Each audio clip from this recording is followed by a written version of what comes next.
Early in the morning on May 23, 1934, a car sped down a country road, heading towards Sales, Louisiana, when gunmen suddenly opened fire. The driver, a 25-year-old man, was struck in the head, killing him instantly, and the woman beside him screamed. The men hiding in the bushes did not stop shooting. The car crashed into a ditch and almost rolled over. The gunmen ran themselves out of ammo, but only after both people in the car were, without a doubt, dead. But why? And what made this particular couple so dangerous? The gunmen were a crew led by a former Texas Ranger named Frank Hammer, and he had been chasing the couple for months. The infamous Bonnie and Clyde.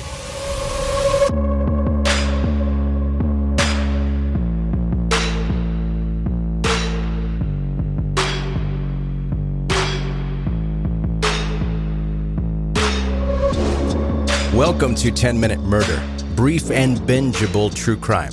I'm Joe, the host, and thank you for joining today. A quick update on the 10-Minute Murder merch shop. It's going great. I've received a few requests, though, to make red shirts. And the 10-Minute Murder logo is red, so obviously that won't show up on a red shirt, so I didn't bother with doing anything about that. But enough people have asked, so I will make a red shirt, but change the logo color to black. And then I'll also do one where I change the logo color to white, so you can choose whatever color you want. I do appreciate the other shirt requests I've gotten, but I probably won't be making any of those. Someone suggested a shirt saying, "The only thing I like to be brief and satisfying is my true crime podcast." That was one. Another person asked for a shirt that says, "I'm Joe the host."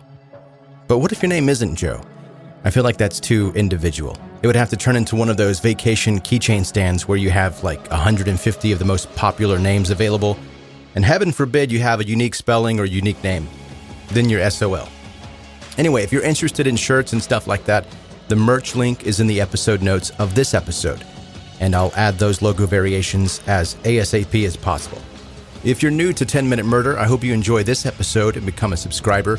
If you're returning, welcome back, and I love you. Now, let's get to the story you came to hear.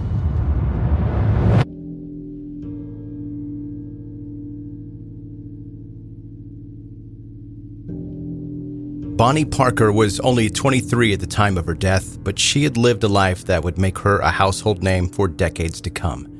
She was from a poor family, but her life would take a drastic turn when she was 19. At the time, she was married to a man who was serving a sentence for murder, and she was working as a part-time waitress to help make ends meet. But she wanted more from life than serving coffee to strangers. Bonnie wanted a more exciting life. She met a fast-talking thief from Dallas, Texas, who had that same passion for thrills as she did. Clyde Parker was a go-getter, ambitious, and the pair quickly hit it off. But then Clyde went and got himself arrested for burglary and was sent to prison. Now, this could have been a turning point for the couple. It certainly was an opportunity for Bonnie to pull herself out of the criminal world, but this trip to prison solidified the couple's commitment to each other and to their shared ambitions. Clyde was able to break out of prison with a gun that Bonnie had managed to smuggle into him inside the prison, and the couple went on the run. Clyde wasn't free for long, though. He was caught a few months later and sent back to finish his sentence. He was released in February 1932, and a few weeks later reunited with Bonnie. They were joined by two others, and the gang would begin a crime spree that would catapult their names into the limelight. At first, they stuck to their usual, burglary and armed robbery. But when a sheriff and a deputy came upon Clyde and another member of the gang drinking moonshine at a country dance, the two opened fire, killing the deputy and wounding the sheriff. This deputy was the first officer of the law to be killed by Clyde and his gang, but by the time they were caught, just 2 years later, they were responsible for 9 more, plus 4 civilians as well. After that first shooting, the gang went on the run, setting up camp in Jolin, Missouri, where they were joined by Clyde's brother, Buck Barrow, and his wife, Blanche. It was only supposed to be for a visit, but the couple ended up staying and becoming official members of the gang. And Blanche was not a fan of their new lifestyle. They all lived in one apartment that was over a garage. The group was loud, they drank heavily, and they played cards long into the night. On one of those nights, the police showed up outside the apartment. They were looking for suspected bootleggers. The Barrow brothers opened fire, killing one detective at the scene and fatally wounding another.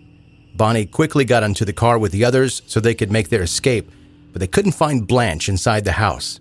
When the group found her eventually, she was actually running down the street chasing after her dog. They grabbed her and stuffed her in the back of the car, and no word on what happened to the dog. A roll of film left behind at their garage apartment would be what started to make the gang famous. Newspapers printed articles about the gang and printed the pictures that were found, like that infamous one of Bonnie posing while smoking a cigar with one of her guns, or the one with her pointing her shotgun at Clyde. This fame would come at a price, and life became more difficult for the gang. They had to be extra careful where they stayed and who they talked to. But things became even more difficult when their car fell off a bridge and Bonnie was seriously injured. Her right leg was covered in third-degree burns all the way from her hip down to her ankle, and it was burned so badly that the bone was visible in places and her muscles had contracted. The gang didn't think that she was going to make it, but they knew they had to find some way to help her, so they rented a cabin in Missouri. Blanche took the lead there, interacting with the property owner and buying their meals from him. But the gang quickly started gaining attention in all of the wrong ways. By the morning of the next day, they had covered their windows in newspapers to try to stop anyone from looking in, and Clyde and another member had gone into town to try to find Bonnie some supplies for her extra crispy leg. Nowadays, we would call it old-fashioned police work, but back then it was just called police work. They didn't have the benefit of cutting-edge science breakthroughs we have now, so the police were always looking for ways to stay one step ahead.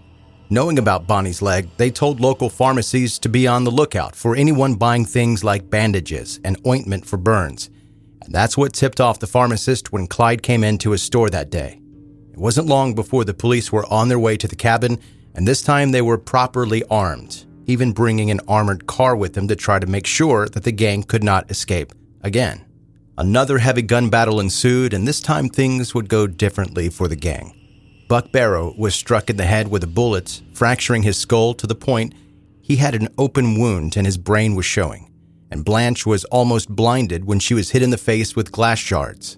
But the gang somehow managed to escape again and camped out in an abandoned amusement park near Dexter, Iowa.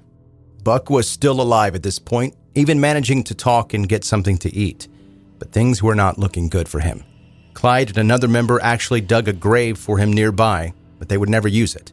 Locals tipped off to the police, and the gang was quickly surrounded again.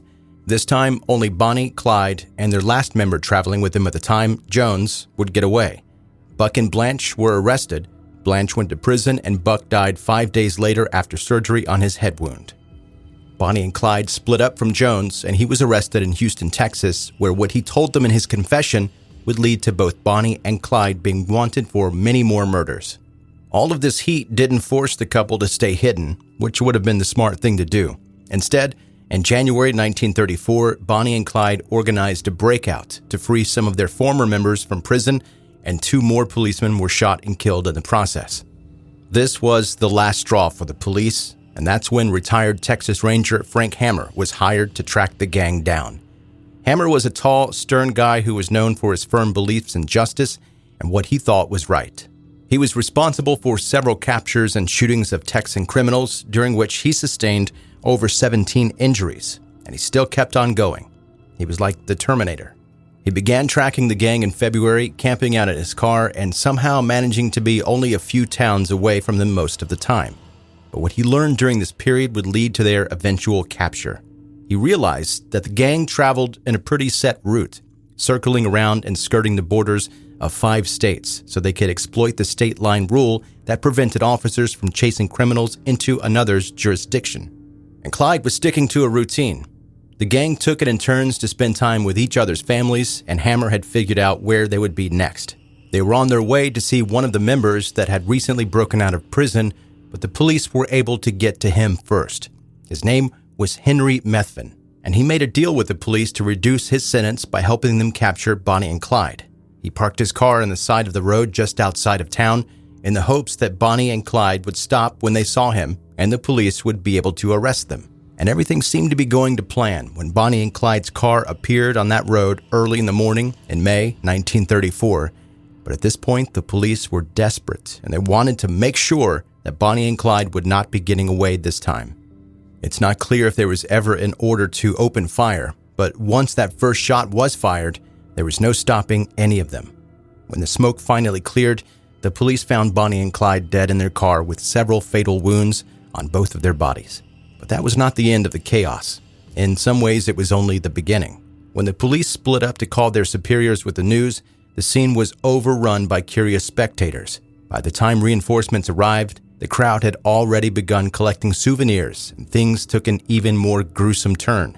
One lady was found cutting pieces of Bonnie's bloodied hair and clothing. A man was found trying to cut off Clyde's trigger finger, and another was trying to slice off his ear. The small town went from a population of around 2,000 to 12,000 in a matter of hours, with people arriving in any way that they could just to catch a glimpse of the infamous couple.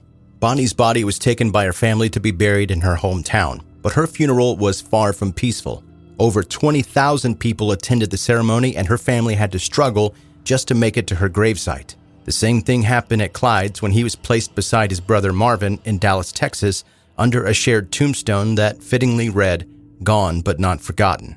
It was reportedly Bonnie's wish to be laid next to Clyde when she died, a wish that was ignored by her family during her burial, but her last surviving relative is still petitioning to have her reburied next to Clyde. Whether that happens or not, her name will be forever tied with his, both in the media and in history books for many more years to come.